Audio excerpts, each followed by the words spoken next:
Ao passarem pelo vale de Baca, fazem dele um lugar de fontes. As chuvas de outono também o enchem de cisternas. Prosseguem o caminho de força em força, até que cada um se apresente a Deus em Sião. Ouve a minha oração, ó Senhor, Deus dos exércitos. Escuta-me, ó Deus de Jacó. Olha, ó Deus, que és nosso escudo. Trata com bondade o teu ungido. Melhor é um dia nos teus atos do que 1000 no outro lugar. Prefiro ficar à porta da casa do meu Deus a habitar nas tendas dos ímpios.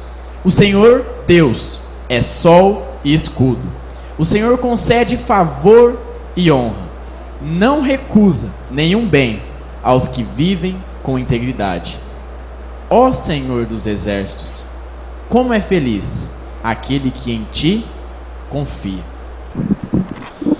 Pessoal da igreja, na graça e na paz do nosso Senhor Jesus Cristo, amém?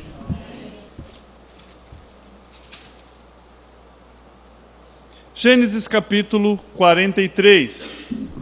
Nós temos falado sobre o Deus de José. E nesse pequeno tempo que me resta, eu quero falar um pouquinho mais sobre José e o Deus de José essa noite. Vamos ler um versículo apenas e estarei orando.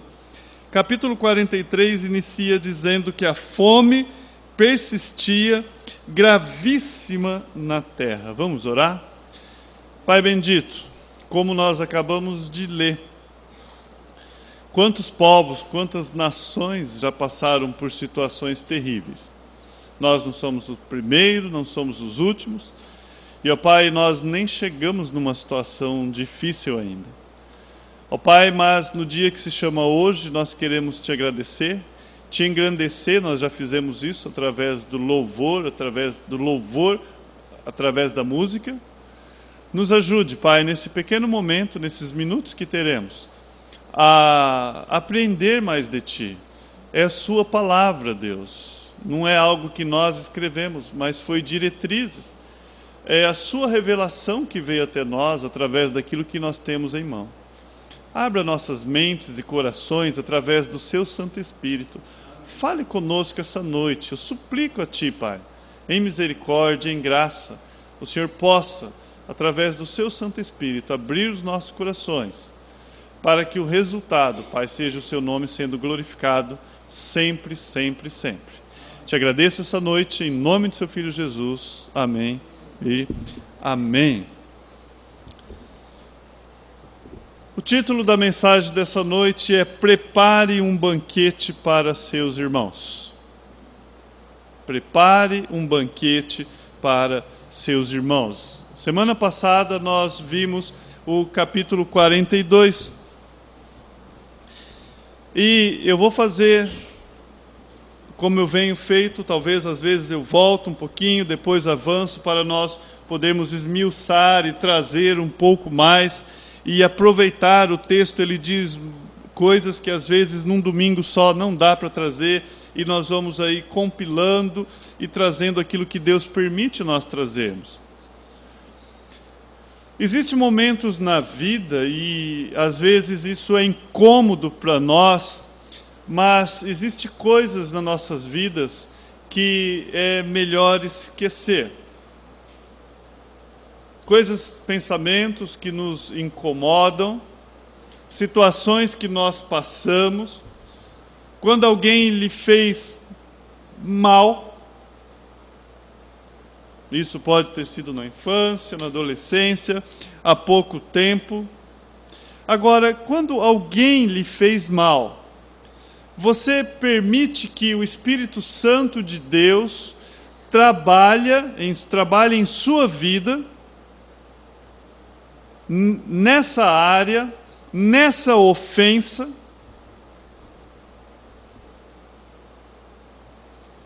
Ou será que você se agarra a um ressentimento?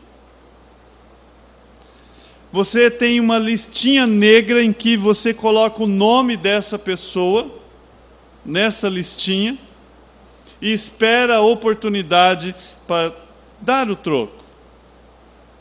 Essas são perguntas E José teve que enfrentar esse tipo de coisa. Será que nós temos alguma listinha? A Bíblia fala que começou fome em Canaã, conforme a interpretação do sonho que José teve, as coisas estavam acontecendo. Fome e escassez em todo lugar. Estava faltando comida, menos em um lugar, no Egito. Porque Deus fez dessa forma, Ele fez de uma forma que faltasse alimento e o alimento ficasse concentrado apenas em um lugar. Nós vimos a semana passada, no versículo 1 a 3 do capítulo 42, que a fome chegou e atingiu a terra de Canaã, atingiu a família da aliança, os 12. Então Jacó chama seus filhos e fala: o que vocês estão olhando um para o outro? Vá, que eu estou sabendo que tem comida no Egito, lá havia alimento.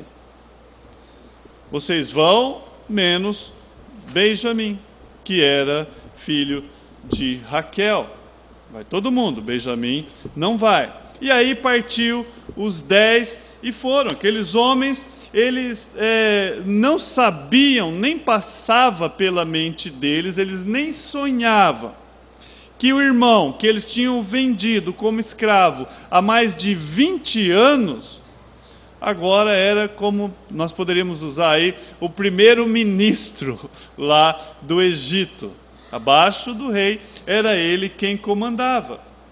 Tudo o que eles sabiam é que eles estavam passando por escassez e precisavam ir lá em obediência ao pai para trazer alimento. Foi com esse foco, isso que eles saíram em mente. Bom, eles foram lá para o Egito e logo eles são introduzidos na presença do governador do Egito. O relato bíblico, e nós vimos isso a semana passada, vai dizer que José logo ele reconheceu os seus irmãos, mas não se deu a conhecer. Logo ele observou aqueles 10 lá e falou: aqueles são meus irmãos, mas ele não se permitiu a se conhecer, não se deu. Não havia também razão para os irmãos reconhecer José. Lembra que ele se barbeou, tirou a barba, né? Havia passado muitos anos, a vestimenta dele também não era uma vestimenta típica do povo dele, era uma vestimenta egípcia, então ele estava sem barba, e para complicar ou para ajudar, não sei, ele falava o egípcio. Ele não estava falando a língua dos irmãos. E mais um pouquinho, os irmãos não encaravam uma autoridade, com certeza falava com a cabeça meio que abaixada, assim, levantava os olhos e abaixava, porque estava diante de uma autoridade que poderia matá-los até um decreto de morte quanto a eles. Bom, agora, além disso, o seu irmão falou asperamente com eles, sabe? Além de falar numa língua estranha, falou de uma forma áspera com eles. Embora José estivesse diante dos seus irmãos, ele reconheceu os seus irmãos, algo aconteceu. Ele lembrou, nós vimos lá no versículo 9, que ele lembrou do sonho que ele teve. E ali estava se concluindo parte do sonho. Porque o primeiro sonho, os feixes, significavam os irmãos se prostrando. O segundo sonho, a lua, o sol e a estrela, seria a família toda. Agora, talvez tenha sido tentador para José, naquele momento em que ele lembrou dos seus sonhos, ele poderia ter falado para os seus irmãos, falando: olha só quem está aqui. Não eram aqueles que zombavam do meu sonho? Não é aqueles que me odiaram ainda mais por causa dos sonhos? Lá vem o sonhador. Isso é algo assim que vai soa para vocês estranho ou algo próximo a essa palavra. Não, ele não fez isso, ele não agiu dessa forma. José, ele faz acusação 3 vezes diante dos irmãos: vocês vieram espiar a terra. E os filhos de Jacó, os 10 irmãos, se complicavam cada vez mais. Eles tentavam explicar, e eles iam entregando ouro, e já falou que tinha o pai, e já falou que tinha Benjamim. E era o que José queria saber. José então põe seus irmãos à prova. Olha, só tem um jeito. Vocês vão trazer o seu irmão mais novo. E aí José pega e coloca os 10 irmãos, 3 dias de gancho, coloca eles numa cadeia lá, para eles talvez refletir, para eles pensarem, mas eles ficaram 3 dias presos.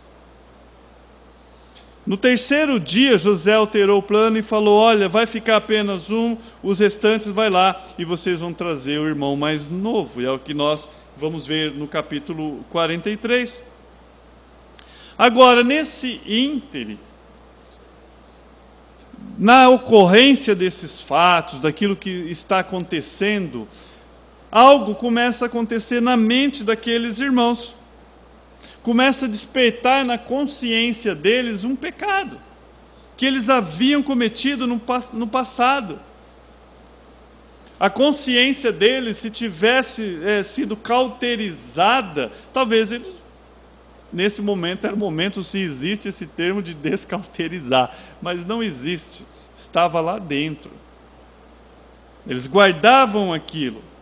Agora, na língua original, quando nós vemos, há uma confissão, porque eles vão dizer: nós somos culpados e vimos a angústia, do verso 21, 24, nós vimos a angústia do nosso irmão. Isso já tinha passado quase 2 décadas, quase 20 anos, e eles falam diante de José com propriedade daquilo que aconteceu no passado, há 20 anos, como se fosse agora. Isso significa que estava vivo na memória deles, para eles lembrarem esses detalhes. Vocês imaginam que passaram 20 anos. Nós fomos uma vez levar um filho em Ribeirão, que ele fugiu de casa, foi parar em Guaíra, e foram exatamente 20 anos depois, ele casou em Guaíra, formou família, e ouvindo a palavra de Deus na questão do perdão, ele falou: eu quero ir lá pedir perdão para o meu pai, né? E aí fui lá em Ribeirão com ele, entramos num bairro lá bem estranho, né? Chegamos lá e o pai dele estava de costa, né? Estava junto? Estava numa cadeira de roda, né? Eu não lembro o nome dele, você lembra? Não, né? E aí ele pegou, entrou, olhou, o pai não viu, e nós juntos, né? A gente chegou na porta da sala, uma casinha bem simples, tinha algumas imagens de coisa de Umbanda, né? Várias imagens, o pai olhando para aquilo lá, e o filho fala assim: adivinha quem está aqui? E ele vira a cadeira e fala: meu filho, né? Na hora, ele falou: meu filho. Foi forte o tempo ali, né? Os dois se abraçaram, choraram, mas a palavra de Deus fez com que ele fosse tratar isso com o pai dele. Foi lá tratar. E estava bem vivo ali na mente do pai a voz do filho, ainda mesmo 20 anos depois. Estava ali, e aí houve toda aquela choradeira, e eu poderia ter N histórias que nós temos nesse sentido, né? Até dentro da minha própria família. Mas aqui já tinha se passado 20 anos, e aquilo estava dentro da mente deles. E quantas pessoas que passam anos após anos, e tem algo lá dentro não tratado. E quando eu digo tratado, no que é possível tratado diante dos homens, mas muitas vezes nem diante de Deus. Nem diante de Deus. Eles não apenas sentem o peso da culpa, mas também sentem a mão de Deus nisso, porque no verso 28 eles falam: o que Deus está querendo de nós? Só relembrando, esses irmãos, esses 10 irmãos chegaram diante de José, ninguém citou o nome de José ali, ninguém. José não se deu por conhecido. Os próprios irmãos foram levados a lembrar de José e eles mesmos sentiram. É Deus que está nos punindo. E eles sentiram esse peso, como se fosse Deus punindo eles. O capítulo 43 começa dizendo assim: a fome persistia gravíssima na terra. Tendo eles acabado de consumir o cereal que trouxeram do Egito, disseram-lhe a seu pai. Ou seja, Jacó chega e fala para eles: voltai e comprai um pouco mais de mantimento. Eles eram em quanto aqui agora? 9. Por quê? Adultos, né? O pequeno Benjamin. Quantos? 10. Por quê? Eles deixaram um lá. Você fala, mas quem que está faltando? Lembra, ficou um preso. São 12. Um morreu, certo? E um ficou preso. Voltaram os 10. Voltaram os 9. E agora teria que ir mais Benjamin. Quanto tempo passou? Eles tinham um irmão preso lá. Quanto tempo passou? 1 ano. A palavra de Deus deixa claramente, dá para nós entendermos que passou 1 ano. 1 ano, o irmão preso, e aí começou novamente a barriga doer. Eu fico pensando nesse 1 ano, por que eles não foram atrás do irmão? Por que eles não resolveram? Eu fico pensando se a comida durasse para 2 anos, se o coitado do irmão ficasse lá, o pobre do irmão, mais 2 anos. Mas foi 1 ano. Agora, Judá, lembra de Judá? Judá e Tamar. Judá, ele toma a frente e ele responde. Fortemente nos protestou o homem, dizendo: não vereis o rosto se o vosso irmão não vier conosco. Então havia um problema ali, eles foram protelando, nós temos que levar Benjamin, Chegou o momento. No verso 4, se resolveres enviar conosco nosso irmão, desceremos e te compraremos mantimento. Se porém não enviares, não desceremos, pois o homem nos disse: não me vereis o rosto se o vosso irmão não vier conosco. Estava falando para Jacó: olha, tem que ir Benjamin conosco, senão nem adianta a gente ir. Nós não vamos chegar nem ver a face lá do governador do Egito. Não tem como. E aí Jacó responde, né, ou Israel, no verso 6, por que me fizestes esse mal, dando saber aquele homem que tinha outro irmão? Falou para eles: mas espera aí, por que vocês foram contar do Benjamim? Por que vocês foram fazer isso? Aí eles responderam: o homem nos perguntou particularmente por nós e pela nossa parentela, dizendo: vive ainda o vosso pai? Tem outro irmão? Então ele falou: olha, o homem de lá perguntou. Respondemos-lhe segundo as suas palavras. Acaso poderíamos adivinhar que ele haveria de dizer: trazei o vosso irmão? Então aqui Judá, ele falando com Jacó, como que eu ia adivinhar que ele ia pedir o meu irmão mais novo? Ele perguntou se eu tinha um pai, eu falei. Ele perguntou se eu tinha um irmão, eu falei, irmão mais novo. Agora, jamais eu ia sonhar que ele ia pedir para trazer o irmão mais novo. Com isso disse o Judá a Israel, seu pai: envie o jovem comigo, e nos levantaremos e iremos, para que vivamos e não morramos, nem nós, nem tu, e nem os nossos filhinhos. Então Judá aqui, ali negociando com o pai, com Jacó, e falando: olha, é uma questão de emergência, não é só nós que vamos morrer, você, toda a família, coisa séria. Aí ele toma a responsabilidade. Alguém que nós vimos que era totalmente irresponsável, nós vemos tomando a responsabilidade. Eu serei responsável por ele, da minha mão requerirás. Se eu não trouxer, e não te puser na sua presença, serei culpado para contigo para sempre. Se nós não tivéssemos demorado, já estaríamos com certeza de volta a segunda vez. Ele fala: olha, o senhor está enrolando aqui para soltar Benjamim. Se a gente tivesse ido, já estava de volta aqui. É isso que ele está dizendo, né? Amados, você vê Deus trabalhando na vida dessa família. na individualidade. Quem ocasionou a fome foi Deus. Quem levou José para o Egito foi Deus. O resultado daquilo que está ocorrendo aqui vai fazer com que haja mudanças na vida de indivíduos que faz parte dessa história. Se hoje nós temos um governo corrupto, se hoje Brasília está de ponta cabeça, se hoje o mundo está do jeito que está, e você está nesse contexto, não significa que é um trem desgovernado. Não significa que Deus perdeu o controle das coisas, muito pelo contrário, Ele usa situações como essa para nos ensinar, para que haja crescimento. Você consegue ver alguém agora aqui adquirindo responsabilidade por causa de uma situação? E aí Jacó vai responder, né? No verso 11, respondeu-lhe Israel, seu pai, se é tal fazer isso, tomai do mais precioso da terra, dos sacos, para o mantimento, e levai e presentei este homem um pouco de bálsamo, um pouco de mel, aromatas e mirra, nozes de pistácia e amêndoas. Levai também dinheiro em dobro. E o dinheiro restituído na boca do saco de cereal, tornai a levar convosco. Pode bem ser que fosse engano. Lembra que ele fez isso com o irmão dele? Mania de Jacó, né?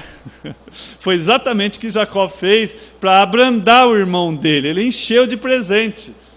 Olha, leva presente, vai na frente levando presente para o meu irmão. Para a hora que eu chegar, já acalmou. O irmão dele nem entendeu, né? Esaú falou, o que é isso, meu irmão? Não, isso é para você. Não, não quero isso não, fique para você. Essas ovelhas. Não, mas é para você, fica. E aqui novamente nós vemos Isaac mandando presente. Não, leva presente lá para esse homem, leva essas coisas para ele. E aí por fim ele cede no verso 13, levai também o vosso irmão, levantai-vos e voltai para aquele homem. Deus Todo-Poderoso vos dê misericórdia perante o homem, para que vos restitua o vosso outro irmão e deixe vir Benjamim. Quanto a mim, se eu perder os filhos, sem filhos ficarei. Se eu for desfilhado, serei. Ele está dizendo aqui. Ele pede diante de Deus, ele coloca diante de Deus misericórdia, para que voltasse todos os filhos, porque já tinha um preso lá.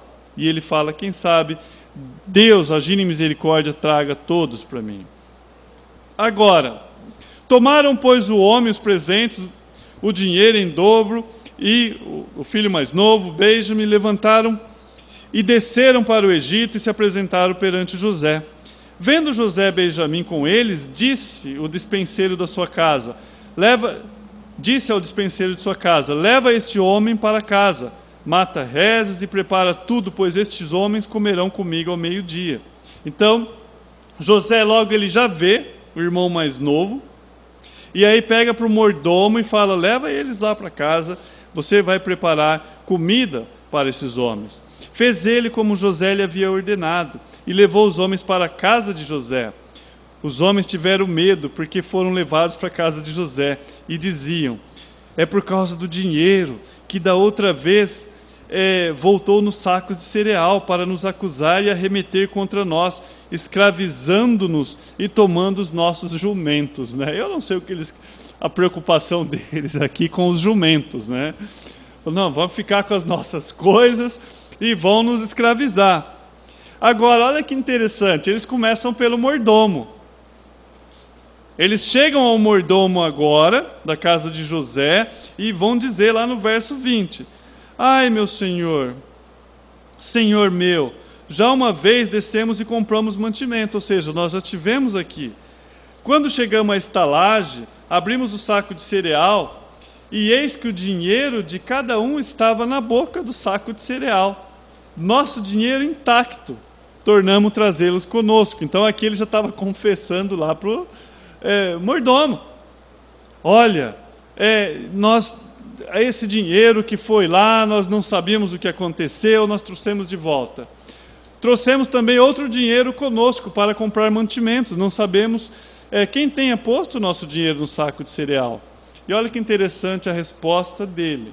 Ele diz: paz seja convosco, não temais. O vosso Deus. Nós entendemos que esse homem tinha contato com José. Ele não diria isso se ele não tivesse tido um contato com José. Era o mordomo de José. E José, por ser José, ele influenciava as pessoas à sua volta. E esse egípcio, ele vai falar: o vosso Deus e o Deus do vosso pai, olha o conhecimento dele, vos deu tesouro no saco de cereal. O vosso dinheiro chegou a mim. E lhes trouxe para fora Simeão. Então ele foi buscando o irmão dele e foi falando: olha, eu precisava que o dinheiro chegasse a mim. E chegou. O que José fez? Colocou o dinheiro, mas ele não fraudou o sistema. Ele não foi lá e deixou sem pagar o cereal. Pagou do bolso dele. De alguma forma o dinheiro chegou até quem administrava os cereais. Ele falou: o dinheiro chegou a mim. E foi lá e buscou Simeão. Então aqui já resolveu o problema, já trouxe Simeão. Depois levou o mordomo, aqueles homens à casa de José. Lhe deu água e eles lavaram os pés. Também deu ração aos seus jumentos. Olha que interessante, para quem estava preocupado, o que é uma consciência pesada? Amados, quanto tempo nós podemos viajar com uma consciência pesada por problemas não tratados? Você imagina como foi essa viagem para o Egito, como foi chegar a encarar José, e o que eles esperavam, que eles seriam presos, que a mula deles seria também tomada deles, o que eles tinham. Agora, muito pelo contrário, tinha sido levado eles para a casa de José. José mandou levar para a casa dele. O mordomo acalma os corações dele, falando: olha, já foi paga a dívida de vocês. Pega a mula que eles achou que ia roubar deles e dá comida para a mula. Traz água para eles. Mas lá dentro ainda tinha algo a ser resolvido. No 24, né? Depois levou o mordomo aqueles homens à casa de José, e lhes deu água e eles lavaram os pés, também deu ração aos seus jumentos. Então prepararam o presente para quando José viesse ao meio-dia, pois ouviram que ali haviam de comer. Eles iriam almoçar ali, iriam comer ali. Bom, e eles já prepararam o presente. José está vindo. José não estava nesse momento. Eles conversaram apenas com o mordomo. José está vindo. Então nós temos que preparar os presentes. Ele vai chegar. Já lavamos o pé, já deu comida para o jumento. Vai estar tudo prontinho aí para quando José chegar. Chegando José à casa, trouxeram-lhe para dentro o presente que tinha em mãos e prostraram perante a terra. Ele lhe perguntou pelo seu bem-estar e disse: vosso pai, o ancião de quem me falastes, vai bem? Ainda vive? Aqui José agora não está tratando com palavras ríspidas, não foi dura com eles, mas pergunta: tudo bem? E o seu pai? E o vosso pai? Como é que vai? Responderam eles: vai bem o teu servo, nosso pai vive ainda. E abaixaram a cabeça e prostraram. Eles não tinham todo esse cuidado diante de uma autoridade. Levantando José os olhos, viu a Benjamim, seu irmão, filho de sua mãe, e disse: este é o irmão mais novo de quem me falastes? E acrescentou: Deus te conceda graça, meu filho. Então, além dele pergunta pelo pai, agora ele abençoa o irmão mais novo, mas eles não sabiam disso. Imagina a dificuldade para José nesse tempo. José se apressou e procurou onde chorar, porque se movera no seu íntimo para com seu irmão. Entrou na câmara e chorou ali. Amados, José, feito da mesma massa que nós, ele tinha sido maltratado. Olhando para nós, numa leitura simples, talvez fique difícil nós entendermos essa situação. E mesmo que você passou por situações, não vai ser igual a essa. Mas nós vemos alguém que passou por situações difíceis. Agora ele estava encarando aquelas pessoas que tinham sido os seus algozes, aquelas pessoas que tinham maltratado ele. aquelas pessoas que tinham jogado ele no buraco, que tinham vendido ele como escravo, aquelas pessoas que se chamavam irmão, mas que tinham abandonado eles. Ele estava de frente a essas pessoas, que privou ele 20 anos de crescer junto com o irmão dele, foi tirado da família. E agora Deus faz de uma forma, no momento em que ele achou que tudo estaria bem, ele governando, ele com a sua família, porque ele já era casado, Deus lhe deu 2 filhos. Mas é nesse momento que Deus fala, não, a história continua, tem coisa para trás e eu vou tratar, porque a maior história você não sabe. Que eu estou contando uma história muito maior, que a sua pequena história é absorvida por essa grande história, que é a redenção do meu povo. E quantos de nós sofremos porque os nossos olhos estão no nosso mundinho, no nosso umbigo? Estamos incomodados, não conseguimos ter comunhão plena, verdadeira com Deus, porque problemas. E eles chegam, José vem e chora, porque ele se comoveu, ele procurou um lugar para chorar, depois ele lavou o rosto e saiu, e conteve-se, e serviu a refeição. Você não lê aqui que ele fez gritaria, você não lê aqui que ele foi confrontar os seus irmãos. Você não vê ele tratando os irmãos com desdém.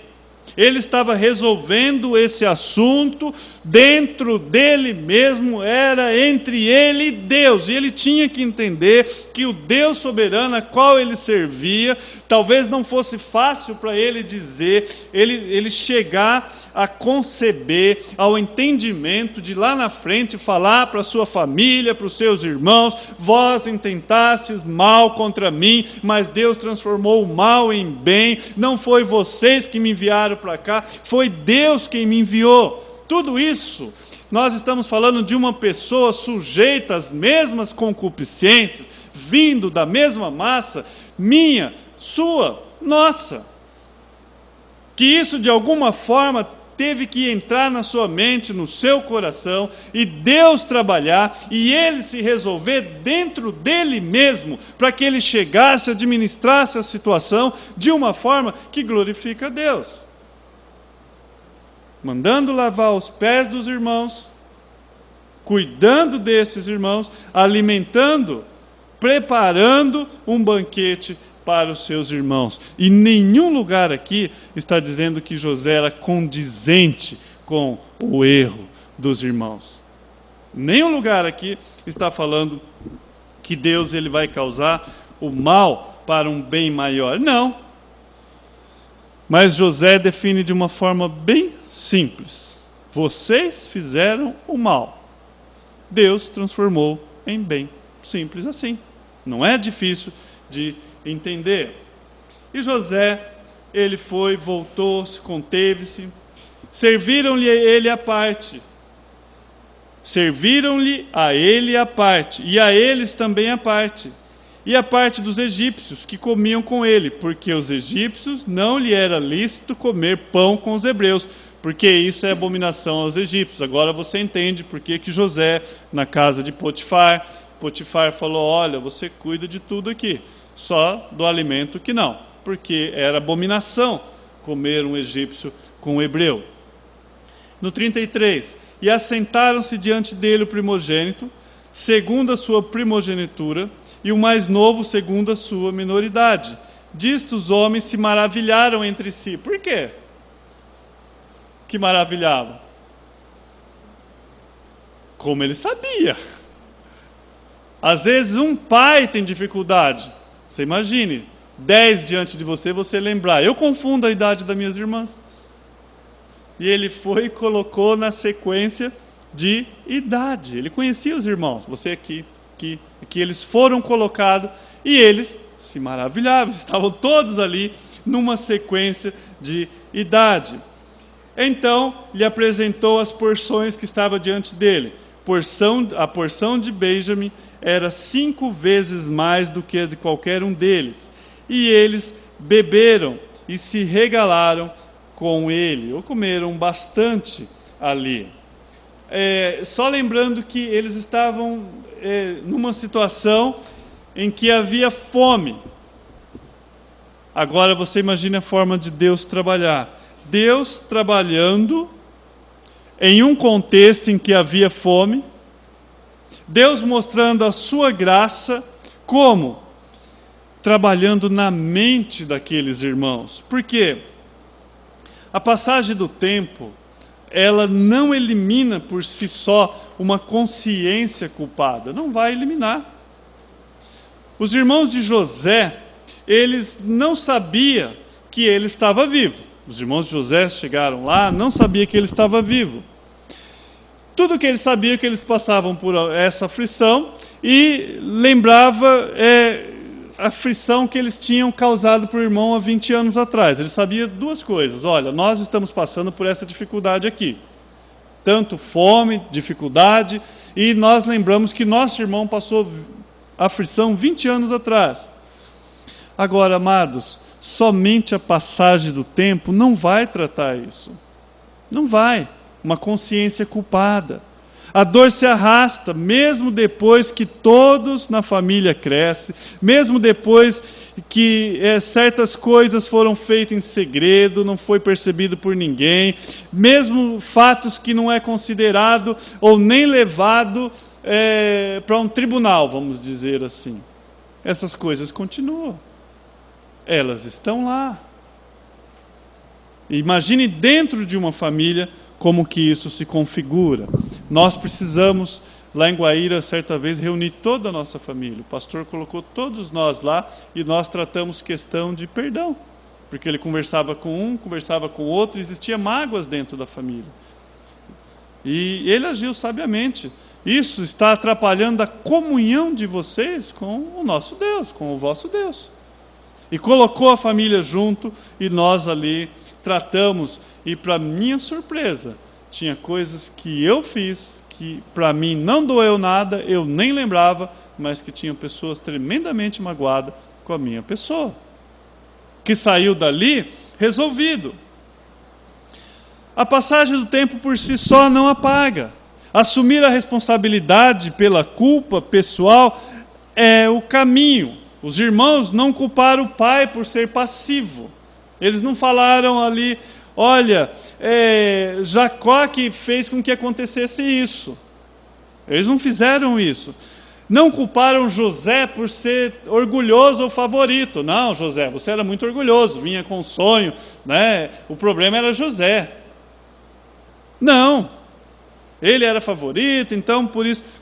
Eles não diminuíram o erro alegando que eram jovens demais. Não, naquela época a gente não sabia o que fazia. Eles também não fizeram isso.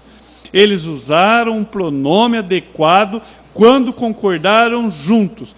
Nós somos responsáveis. Eles chegaram num consenso. Nós somos responsáveis por aquilo que nós fizemos lá atrás. Para que você veja Deus trabalhando no presente, deve reconhecer erros cometidos no passado. É preciso reconhecer que temos falhas, que erramos, assumir a responsabilidade por esse erro. Quando nós vamos em Romanos capítulo 12, a palavra de Deus, ela nos desafia a não nos conformar com esse mundo, mas a palavra de Deus vai falar que nós devemos nos colocar como sacrifício vivos diante do altar de Deus.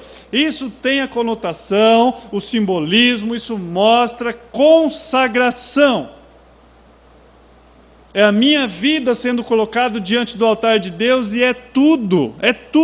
É o meu passado, é o meu presente, é o meu futuro, a minha vida tal qual foi. Existem coisas não tratadas que têm atrapalhado a minha comunhão com o meu Deus. Eu consagro o Senhor essa noite, eu consagro o Senhor esse momento e eu quero ser livre para adorar o meu Deus. E às vezes já se passaram 20 anos com pessoas com problemas familiares, problemas internos, problemas com seus irmãos, e isso atrapalha a comunhão com o seu Deus. A Bíblia vem e fala: prepara um banquete para os seus irmãos. Você não está sendo passivo de erro. Como isso? Amados, se não são convertidos, o banquete, você sabe que não vai sair da sua mão. O quadro aqui é magnífico, porque você vai estar ceando junto a Cristo lá na eternidade, lá no céu. Daqui a pouquinho nós estaremos na boda do Cordeiro, nas bodas do Cordeiro. Nós estaremos ceando com o Pai. E você e eu, talvez, estou preocupado com o meu irmão, com aquilo que me ofendeu, e não estou pensando se ele vai estar comigo. E se ele vai estar, como é que eu vou resolver isso lá diante de Deus?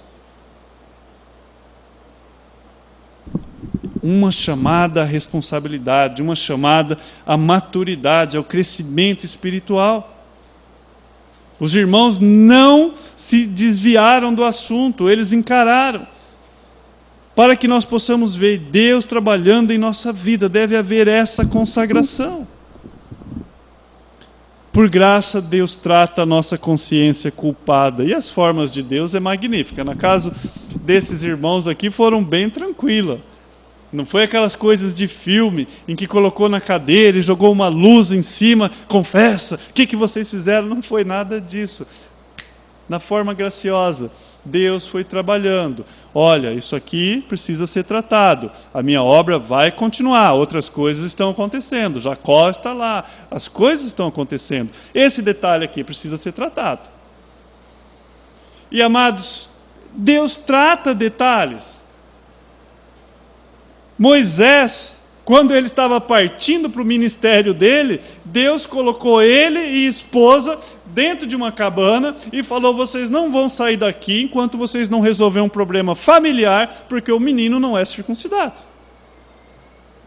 E só saiu Moisés para o ministério quando resolveu um problema familiar. E a pergunta: muitos de nós estamos emperrados, entrevados, em dar continuidade naquilo que Deus nos chamou por coisas desse tipo, que precisa ser tratada. A começar de mim, quando cometemos um erro contra alguém, se não passarmos pelo processo necessário para redimir as coisas com essa pessoa e com Deus, nós nos tornamos vítimas da mesma angústia que causamos a outra pessoa. Resumindo, a angústia que os irmãos estavam passando, agora, a angústia que José passou no passado, eles estavam passando. Correndo o risco de ser mortos, correndo o risco de ser escravos, correndo o risco, e foram presos, né? Agora, é por isso que nós necessitamos do perdão de Deus, para que tenhamos a consciência livre, tranquilizada, pacificada. Isso acontece na conversão. Todos os nossos pecados são perdoados diante de Deus. Isso vem diante da confissão diária. Deus quer que nós fazemos isso. O salmista Davi vai falar lá no Salmo 32, enquanto eu não confessei, meus ossos me consumiam. Quando cometemos um erro contra alguém, nós devemos colocar isso diante de Deus. Nem sempre nós teremos oportunidade de tratar o assunto com a certa pessoa. Ontem eu e o Ramon evangelizando uma senhora, e ela falou: não fui no enterro da minha avó, né? Não fui. E falei para minha mãe: não me arrependo não, né? Aquela coisa assim, mas o olho cheio de lágrimas, né? Você percebia ela remoendo. Não tem mais como tratar isso, porque a avó já morreu. Então, nem sempre teremos oportunidade de tratar o assunto, mas isso não muda o fato de que falhamos. Ela falhou com a avó e o erro dela não foi para o túmulo junto com a avó, não tem como voltar a falar com a avó, mas isso não levou o erro dela. Em vez disso, de nós ficarmos remoendo, levando isso, nós devemos colocar em prática o que nós cantamos. Levamos tudo a Deus em oração. Colocamos isso diante de Deus. Senhor, eu quero ter paz, eu quero ter uma vida livre, eu não quero ter empecilho para a sua obra. Eu não quero. Os irmãos de José, Deus estava tratando com ele. O fato que nós falhamos diante dos homens não diz que nós devemos falhar diante de Deus. Chegamos diante de Deus confessos. Os irmãos de José não mereciam nenhum cereal, nenhum dinheiro, eles mereciam castigo, essa que era a verdade. Em vez disso, eles receberam liberdade, um saco cheio de cereal e todo o dinheiro de volta. José foi gracioso e perdoador com eles, guardado logo as devidas proporções. E é assim que Deus faz conosco. Através de Jesus Cristo, Deus nos é favorável e perdoa as nossas transgressões e nos dá paz apagando nossa culpa e nossa consciência. Aquilo que Deus fez por você, Ele foi gracioso para com você, Ele fala que nós devemos fazer com o próximo. E conclusão, o perdão é um ato da graça de Deus através de Jesus Cristo. E nós devemos dar sequência nisso. É um ato da graça. Você imagina como que algo que parece positivo para quem está com problemas nessa área é extremamente negativo. Você resolveu o problema da fome, você não precisou pagar por aquilo, o seu dinheiro estava de volta, mas aquilo não era bom para eles. Quantas pessoas não tem como gozar daquilo que Deus tem dado porque tem problemas não tratados? Quando nós olhamos para a vida de José, amados, nós vimos um caráter perdoador. Ele tinha tudo para colocar essas pessoas, no mínimo, na grade. Sabe por que isso é possível? Qual que é a resposta? Porque José andava com Deus. Porque Deus era com José. A presença de Deus na nossa vida nos faz um caráter perdoador. Ele não andava com nenhuma lista negra. Ele perdoava. Nós que andamos, que estamos com Cristo, andamos com Deus. Devemos nos esforçar para ter paz para com todos os homens. Paulo fala isso em Romanos 12, 18. Se possível for, no que depender de vós, tende paz para com todos os homens. O amor de Deus já está derramado em nosso coração. E Ele transformou ricamente a minha natureza, a sua natureza, a nossa natureza. José, ele tinha motivo suficiente, talvez mais do que qualquer um de nós aqui, para odiar os seus irmãos. Para sempre. Ele tinha motivo suficiente. Agora, mas ele era participante de um projeto de Deus. Eu pergunto, você é participante do projeto de Deus? Você está integrado nesse projeto de Deus? Ele era participante. Ao invés de desejar mal, quem anda com Deus não vive rancoroso. O amor celestial invade o nosso coração, expulsa o ódio do nosso coração, liberta-nos da amargura. José, ele teve força para tratar com graça aos seus irmãos, para preparar um banquete para os seus irmãos, amados. Porque ele entendia claramente o seu papel no projeto de Deus. Ao invés de desejar mal para quem lhe feriu, ele tratou em graça. E a palavra de Deus vai falar: ore pelos que vos perseguem. Ore. Ore a Deus para que você possa banquetear em Cristo com essa pessoa. Que você possa beber da mesma água.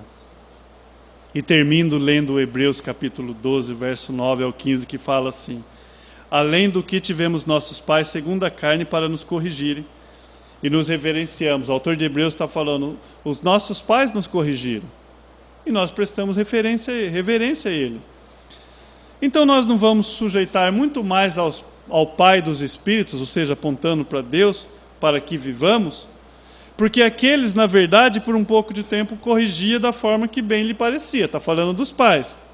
Mas este, quem Deus, para nosso proveito, para sermos participantes da sua santidade. O autor de Hebreus fala, Deus vem e Ele nos corrige, Ele traz a sua palavra nos direcionando, e na verdade toda correção ao presente não parece ser gozo. Paulo está falando, não é muito bom você receber a correção. Deus falar ao seu coração ali, você está errado. Se não, de verdade, se não tristeza. De imediato ela acontece isso. Mas depois produz um fruto pacífico de justiça nos exercitados por ela. Aí ele vai falar, portanto, tornai a levantar as mãos cansadas e os joelhos desconjuntados. Está cansado? Deus fala, levanta. Não é momento de desistir, é momento de continuar e fazer o que é certo. Porque ele fala, e fazei veredas direitas para os vossos pés, para que o que manqueja não se desvie inteiramente antes seja sarado. Deus está falando, olha, vocês estão saindo do caminho. Volte, volte. Segui a paz, olha o contexto que ele põe antes para terminar dizendo, segui a paz com todos. Com todos, e a santificação, sem a qual ninguém verá o Senhor. Tende cuidado que ninguém se prive da graça de Deus, e de que nenhuma raiz de amargura, brotando, vos perturbe. Paulo fala, não deve haver nada perturbando o vosso coração. Amados, você não precisa dormir mais uma noite com as rãs. Faraó, quando quer que arranque as rãs do Egito? Amanhã, você não precisa. Você pode sair daqui essa noite por graça, crendo na palavra de Deus, sem nenhuma raiz de amargura, livre, livre. Tendo cuidado que ninguém se prive da graça de Deus. Está falando, vocês estão se privando, vocês estão deixando de receber a graça de Deus. E o que é pior, e de que nenhuma raiz de amargura brotando vos perturbe, e por elas muitos se contaminem. Aprove Deus, nesse dia, nessa data, trazer esse contexto, essa palavra para nós. Vamos baixar nossas cabeças e vamos orar que Deus está trabalhando conosco. Pai bendito, obrigado. Obrigado pela sua palavra. Ó Pai, quantas vezes o Senhor me ensina no domingo aquilo que eu vou tratar na segunda. E eu sei que não é diferente essa noite. Essa noite o Senhor nos desafia quanto à questão do perdão, da mágoa, dos ressentimentos. Ó Deus, e nas primeiras folhas da minha Bíblia eu já vejo 2 irmãos brigando, aliás, e que o final é a morte, ó Pai, um irmão matando o outro. Ó Deus, como é triste ver o resultado daquilo que o pecado faz. E às vezes ainda há vestígios de Caim, ó Deus, em nós. Ó Deus, longe de nós, que não haja nenhum vestígio da velha natureza em nós, que nós possamos mortificar os nossos membros, possamos lutar contra isso. Ó Deus, se há empecilhos na nossa vida, a começar de mim, Pai, é a sua obra e ela vai continuar. Que o Senhor trate os nossos corações, para que nós possamos ser uma igreja santa, uma igreja livre, ó Pai, para poder te adorar. Nos ajude, colocamos esses assuntos diante do seu altar. Te agradecemos, papai, por mais essa palavra, crendo que ela trata e ela nos corrige como tem nos corrigido. Te louvamos e te agradecemos em nome do seu Filho Jesus. Amém e amém.